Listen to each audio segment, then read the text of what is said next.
Hey guys, in this clap 2, we'll be seeing a very interesting technique called speed ratio technique. Okay, I'll be telling an interesting shortcut to deal with problems. We can do any problem in less than 1 minute if you apply this technique. Okay, I'll be solving a series of 3 problems in less than 5 minutes now. Let me start the timer here.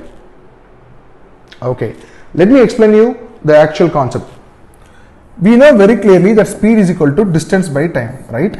So what is the relationship between speed and time? Speed and time are inversely proportional. Inversely proportional. When speed increases, time taken decreases, or when speed decreases, time taken increases. That's the concept. So speed and time are inversely proportional. So if I say the speed of A and B are in the ratio 3:4. A and B are two moving objects. If I say the speed of A and B are 3:4, then time taken ratio will be 1/3:1/4, right? Inverse. So I can say 4:3. If speed ratio is 3:4, time taken ratio will be 4:3. This is a simple trick here. Based on this trick, we'll be solving many problems in time, speed, distance. Let us have some examples. Walking at 5/7 of your usual speed, you will reach the shop 16 minutes late. This is the actual question. So my usual speed is yes. If I am walking at 5/7 of my usual speed, it becomes 5/7. When I take the ratio of these two speeds, it is 7:5, right? 7 goes here, so 7:5. This is speed ratio. If speed ratio is 7:5, my time taken ratio will be 5:7. Just now we have seen the trick, right? So look at this difference. Here it is 5 parts, here it is 7 parts. What's the difference? 2 parts. That 2 parts difference only is getting reflected here. Since I am having this variation, that is given as you will reach the shop 16 minutes late. This 2 parts difference only is given here as 16 minutes late. So if it is 2 parts, 16 minutes means 1 part is equal to 8 minutes. So 5 parts corresponds to 40 minutes. So my usual time taken by you to reach the shop is 40 minutes. Hope this is clear to you. What I have done is I have taken speed ratio and I have taken the inverse of speed ratio, that is time taken ratio. If it is 7:5 means it is 5:7. What's the difference here? The difference here is 2 parts. That 2 parts only get reflected as 16 minutes. So 2 parts is 16 minutes, 1 part is 8 minutes.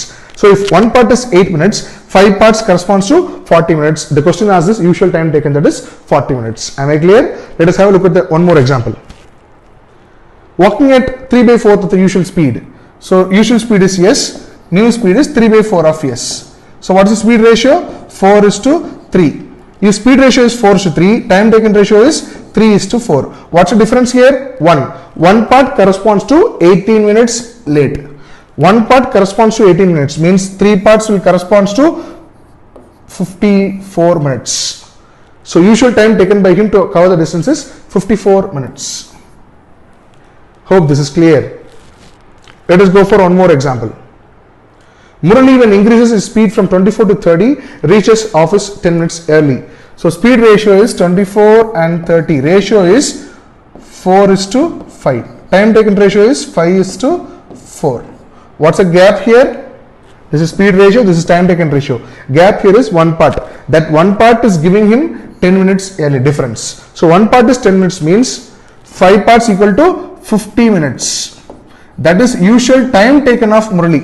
But in this question, they have asked what is the usual distance. Distance means speed into time. What is the usual speed of Murali? 24. What is the usual time taken by Murali? 50 minutes. So 50 minutes converted into hours. 50/60. So I can say 0 cancel 4. 20 kilometers. 20 kilometers is the usual distance of Murali. Hope this shortcut is fantastically useful to you to solve such questions. This is called speed ratio technique. Thank you.